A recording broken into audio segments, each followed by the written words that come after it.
Hello. നാട്ടിലെത്തിയിട്ട് കുറച്ചധികം ആയെങ്കിലും പുറത്തോട്ടൊന്ന് ഇറങ്ങാന്ന് വിചാരിച്ചിട്ട് ഇതുവരെ അത് സാധിച്ചില്ല കേട്ടോ. പക്ഷേ ഇന്നത് സാധിച്ചു. പിന്നെ ഇതാ എല്ലാവരുടെ ഗ്യാങ്ങിൽ ഇതുപോലത്തെ ഒരു തലതെറിച്ചൊന്നും ഉണ്ടാകുമായിരിക്കും അല്ലേ. എന്തായാലും ഞങ്ങളെ ഗ്യാങ്ങിൽ ഇത് ധാരാളമാണ്. ഞങ്ങളുടെ മെയിൻ ഉദ്ദേശം ഫുഡ് അടിയാണ്. അതിനാണ് നമ്മളെല്ലാവരും ഇങ്ങനെ ഇറങ്ങിയിട്ടുള്ളത്.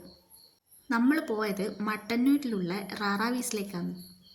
എല്ലാവരുടെ കൂട്ടത്തിലും കാണും വീഡിയോ എടുക്കുമ്പോൾ അപ്പം മുങ്ങുന്ന കുറച്ചെണ്ണം. അതുപോലെ നമുക്കുണ്ട് കേട്ടോ.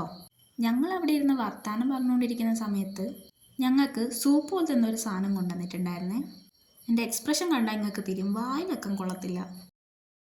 നമ്മളെ മെയിൻ ഉദ്ദേശം ഫുഡ് അടിയാണല്ലോ. അപ്പോഴത്തേക്ക് ഫുഡൊക്കെ മേശപ്പുറത്തെത്തി. മന്തിയാണ് കേട്ടോ ഓർഡർ ചെയ്തത്. പറയാതിരിക്കാൻ വയ്യ, അടിപൊളി ടേസ്റ്റ് ആയിരുന്നു. പിന്നെ ഒരു ലൈം ജ്യൂസും കൂടി പറഞ്ഞിട്ടുണ്ടായിരുന്നു, അതും കൂടി കുടിച്ചു. പിന്നെ ഇതാണ് കേട്ടോ, ഞാൻ നേരത്തെ പറഞ്ഞില്ലേ ക്യാമറ കണ്ട ഓടുന്ന ഒരുത്തി, അതാണ് ഇത്. അങ്ങനെ ഫുഡ് അടിയൊക്കെ കഴിഞ്ഞ് നമ്മൾ നേരെ ലിങ്ക്സ് മോളിലേക്ക് പോയിട്ടുണ്ടായിരുന്നേ. വെറുതെ ഒന്ന് കാണാൻ പോയതാണേ, അവിടുന്ന് ഒന്നും എടുത്തിട്ടുണ്ടായില്ല. പിന്നെ നമ്മൾ നേരെ വീട്ടിലേക്ക് പോയി. അപ്പം ഇത്രയേ ഉള്ളൂ. ബായ്.